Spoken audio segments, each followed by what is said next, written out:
আমি হুমায়ুনদার সব কাজকে সমর্থন করি ব্যাপারটা নয়, কিন্তু সংখ্যালঘু জেলাতে টিকে থাকতে গেলে কিছু কণ্ঠস্বরকে রোধ করতে হবে।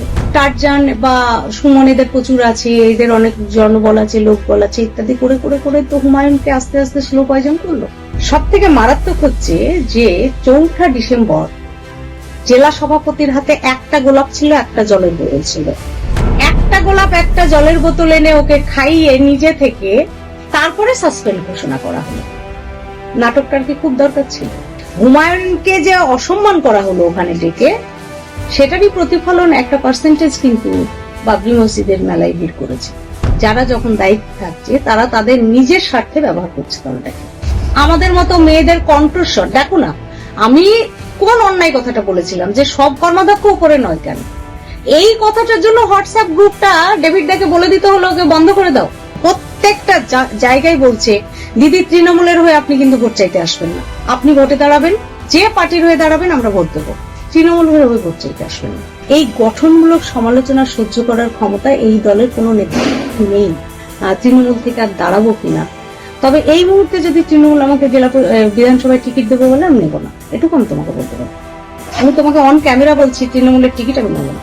আমি এই মুহূর্তে যা পরিস্থিতি ওয়াকফ নিয়ে, বিশেষ করে ওয়াকফ প্রপার্টি নিয়ে, তাতে ম্যাডান এরিয়ায় টিএমসি প্রার্থীদের ভোট চাইতে যাওয়া খুব কঠিন হবে।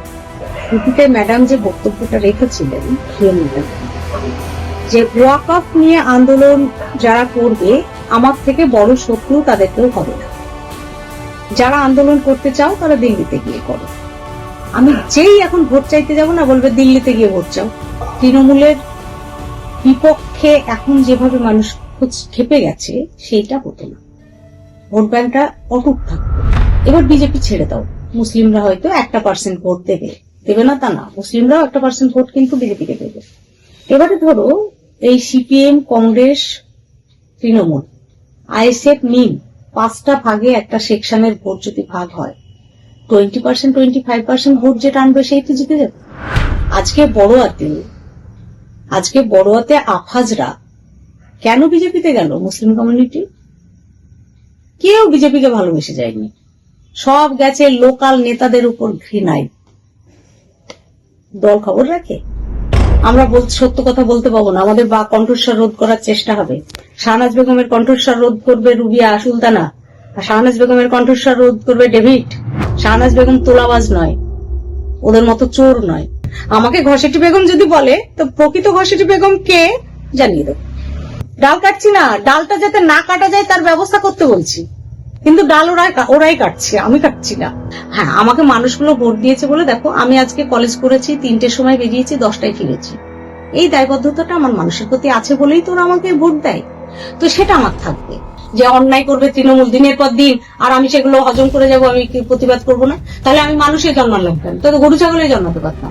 আমাকে শুভেন্দু অধিকারী সহকারী সভাধিপতি করেছিলেন, আমাকে শুভেন্দু অধিকারী কৃষি সেচ সময়ে কর্মাধ্যক্ষ করেছিলেন। শুভেন্দু অধিকারী এখান থেকে চলে গেছে, এই টার্মে শুভেন্দু অধিকারী ছিল না, শাওনি সিংহ রায় আর আইপ্যাক মিলে করেছিল।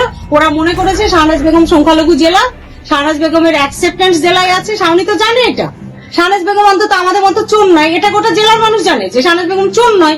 না মমতা ব্যানার্জির ডাকে যাব, না শুভেন্দু অধিকারীর ডাকে যাব। প্রথমত হচ্ছে মমতা ব্যানার্জি ডাকবে না। তোমার এই অবাস্তব প্রশ্ন, ধরো এই অবাস্তব প্রশ্নের উত্তর দেয়া মানে সময় নষ্ট করা। মমতা ব্যানার্জি জানে না, এটা আমি বিশ্বাস করি না। মুর্শিদাবাদ জেলা কি হচ্ছে, আমি এত চিঠি দিয়েছি, মমতা ব্যানার্জির হাতে পৌঁছবে না? তাই নাকি?